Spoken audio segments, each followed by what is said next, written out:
پلیس لیورپول برای حفظ امنیت هوادارا و بازیکن‌ها از اتوبوس تیم‌های منچستر سیتی و لیورپول خواسته تا از دو مسیر جداگونه خودشون رو به ورزشگاه آنفیلد برسونن. در طی سال‌های اخیر همیشه لیورپولیا از تیم حریف تو خیابونا استقبال می‌کردن که با آتش‌بازی و سر و صدای زیاد خیلی وقتا باعث درگیری هم میشد. حالا پلیس به هوادارا در مورد این اتفاق هشدار جدی داده.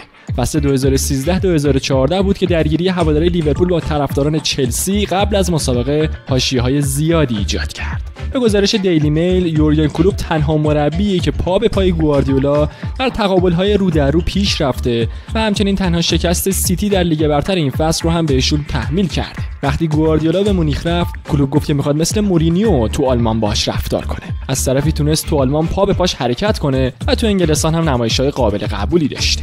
قبل از دیدار حساس امشب لیورپول برابر منچستر سیتی خبری منتشر شده که کوین دی بروینه به محمد صلاح به عنوان برترین بازیکن سال لیگ برتر انگلستان رأی داده.